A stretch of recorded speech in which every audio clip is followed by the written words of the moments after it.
Olá, seja bem-vindo a mais um Summit Cidade Podcast. Eu me chamo Samara Neiva e serei a apresentadora desta edição. Hoje eu tenho o prazer de ter aqui comigo a Laura Dias Rosa.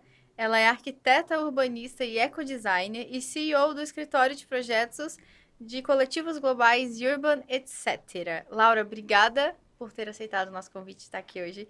Esse projeto é muito especial e ter pessoas que se dedicam a isso, que se interessam pela causa da cidade, do meio ambiente, é muito importante pra gente. Quero te agradecer. Obrigada. Laura, então vamos conversar um pouquinho. Por que você se tornou ecodesigner? Qual é a tua trajetória? Por que tu gosta desse tema? Então, o ecodesign, na verdade, ele vem do desenho industrial, né?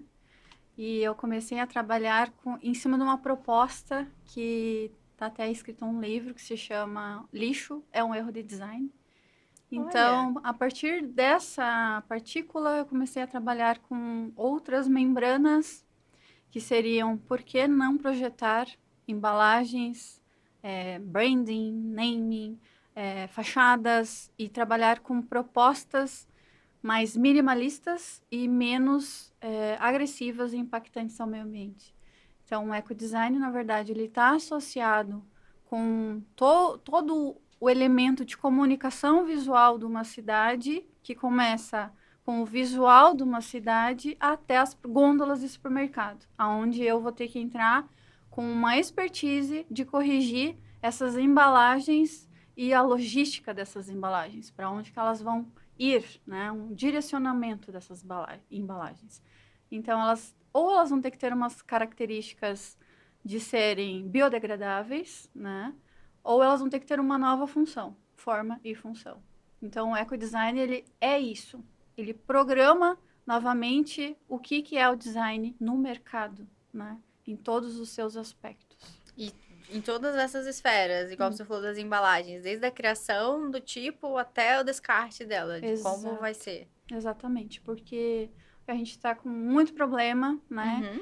de acúmulo de lixos, enfim, a poluição, e nós precisamos começar a corrigir isso, né? Isso inicia já na escola, né, com os pequenos.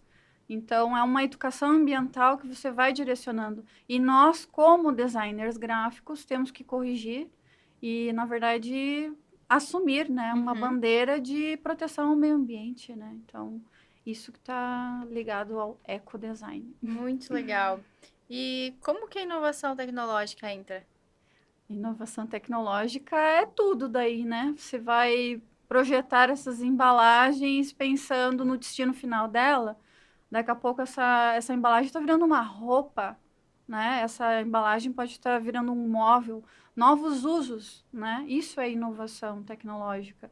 E daí o que que acontece? Você vai produzir isso dentro de uma cidade, e você vai pensar em mobiliários também urbanos, você vai pensar em mobiliários que estão associados com inteligência artificial, que estão associados com design universal, parametrização, acessibilidade. Você tem que olhar para a sociedade como um olhar mais altruísta, né?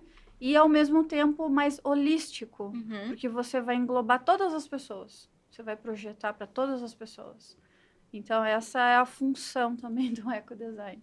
É inovar tecnologicamente nesse sentido de direcionar e parametrizar o design E universal. qual é os desafios que você tem visto? Bom, na verdade, o desafio é você ter pessoas que assumam esses processos, né? Isso está envolvido com o poder público e com as empresas privadas. Então, a gente sair de uma área de anonimato Uhum. para uma área de visibilidade aonde a tecnologia é muito agressiva, né? A tecnologia nos força a fazer muita comunicação dia a dia, nos stories, no Instagram, no LinkedIn, enfim, você tem que estar ali. E esse estar ali, às vezes você não tem o alcance que você almeja, né? E todo mundo quer esse alcance para passar essa informação de correção, né? Para a gente começar a lidar com tudo que está paralelo à escassez, né? Escassez de todos os recursos do planeta Terra.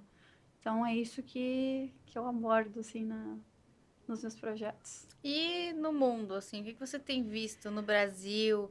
sabe? Quais são os projetos inovadores? O que tem surgido? Então, daí eu vou ampliar mais o que o meu escritório faz, né?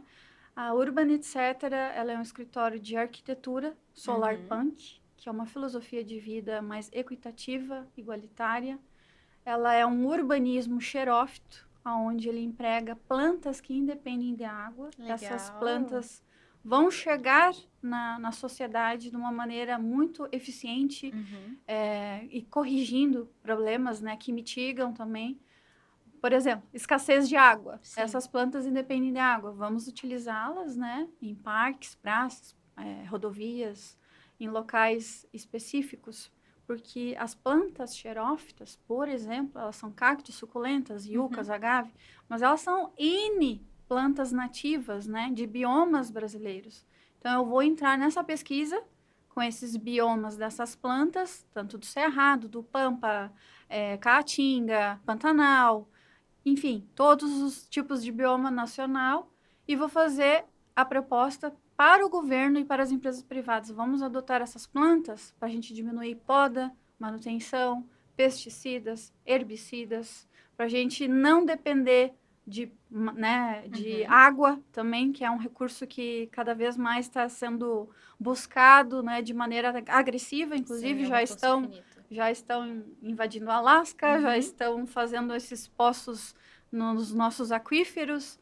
Então, essas plantas, elas são um sistema extremamente inteligente e da natureza, né? Então, quando eu comecei a estudar essas referências, fui buscar desde o período da Pangeia, quando éramos um único bloco, né? E essa divisão ocorre, e aí a partir de latitude, altitude, todo o ecossistema, toda a relação climática, né, vai intervir, mas as plantas são as mesmas nos ecossistemas, né?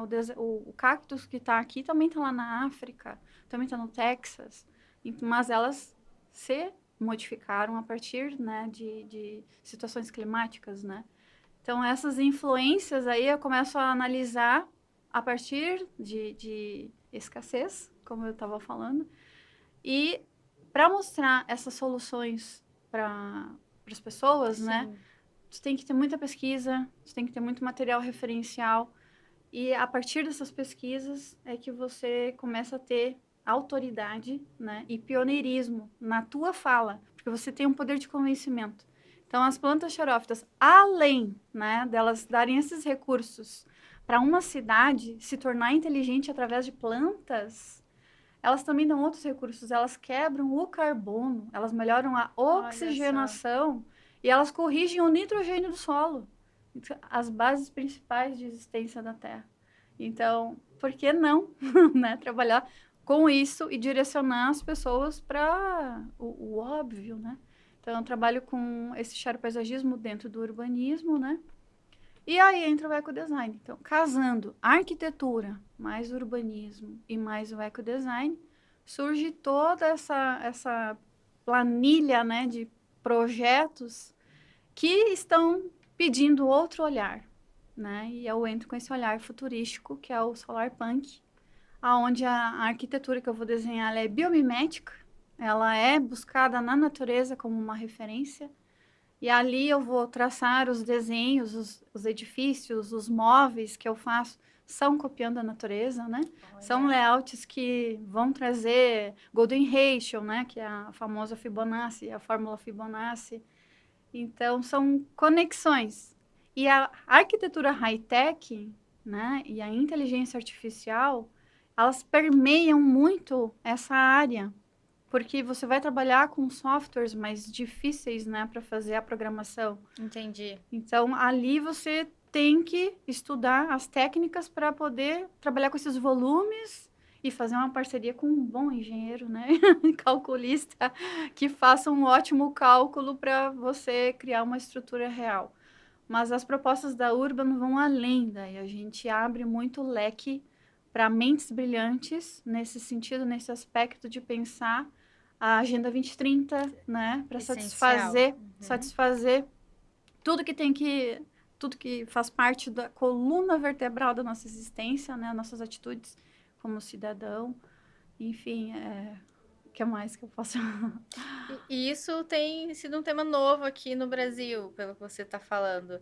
E lá fora? Foi tua inspiração? Tua inspiração veio, então, de lugares internacionais, está trazendo para o Sim, Brasil esse novo olhar para a arquitetura, esse novo olhar com, para os projetos? com certeza. Mas, na verdade, ele começa na faculdade de arquitetura, né? Com as referências brasileiras, que eu Uhum, fui muito pela linha Oscar Niemeyer, o modernismo, a escola Bauhaus também. E essas influências foram me levando a outros arquétipos, né? E eu fui conhecendo. Aí, por conhecer Zaha Hadid e Vincent Calabelt, aí eu já comecei a pesquisar internacionalmente o que eles estavam fazendo, né, no ecossistema, e compreendi que não era muito longe do que eu poderia chegar. Esse processo é muito, né, muito conjunto, é uma união. Você entendi. pode realizar a mesma coisa no teu país com os mesmos softwares, com as mesmas intenções, só que você precisa validar, né? E a pior parte é a validação no Brasil. Porque daí, o que aconteceu? Ano passado, eu retornei de Frankfurt, inclusive desci do avião e fui no Summit, Ai, que bom. no Summit Cidades. E ali eu já consegui reunir palestras, né? E essas palestras eram para falar justamente sobre a Agenda 2030, aonde o relatório de Frankfurt já era um norte para ser trazido para cá, né? E são coisas tão básicas que estão acontecendo lá, que já é comum, é muito comum, por exemplo, ter hotel de abelhas, né? E também a questão de trabalhar com roupas agora brechó, né? Uhum, Então é muito comum lá. Então, o que eu vou trazer daí todas essas linguagens, além, né, de arquitetura e urbanismo, vamos falar de mobilidade urbana, responsabilidade, como tem que ser a mobilidade de uma cidade. Ela tem que ter o traçado do design universal, né? Responder e atender todas as pessoas, todos os parâmetros. E eu falo, Frankfurt é uma cidade para cego ver, que a partir do momento que você sai do terminal, você sai ali e já tem toda a sinalização, né, uhum. apropriada para a pessoa PCD, né? Ah, legal. Além de audiodescrição e todo tipo de mobilidade, onde ele tem conexão com essa mobilidade. Então, aí está a cidade inteligente, né? Essa conexão de você atender todos os parâmetros e todas as necessidades do ser humano, né? Com certeza. E você é arquiteta? Mais geral, assim, com toda a tua experiência, qual que é o papel do arquiteto?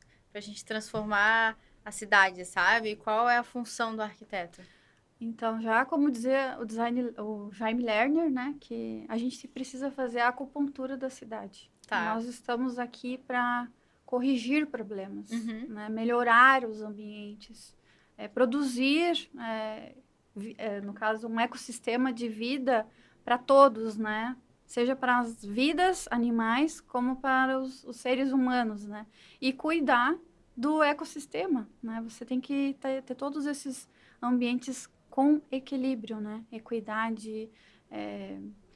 Eu sempre escrevo sobre isso, inclusive. Altruísmo é muito importante. Você ser um arquiteto que você olha para, né, todas as pessoas, não desmembra, né? Vou trabalhar apenas com aquela classe social. Não, você amplia a sua visão, né? E você auxilia a todos, porque você tem essa tarefa, né, para Sim, projetar uma moradia a uma cidade, a um plano diretor, mas com esse olhar, né, você vai corrigir e vai mitigar todos os tipos de impactos que tenham ambientais e sociais. vai melhorar a vida das pessoas, que É, é o intuito não só dos arquitetos, mas de é todo. o intuito de todo mundo que trabalha, né? Todo mundo que se engaja nessa temática, todo mundo que busca isso. Laura, muito bom conversar com você. Agradeço muito novamente a sua presença.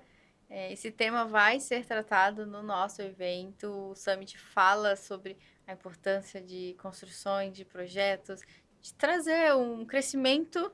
O crescimento urbano precisa acontecer, igual você falou, uma reestruturação, olhar para trás de forma mais sustentável. Muito obrigada por fazer parte agora dessa comunidade do Summit. Eu que agradeço.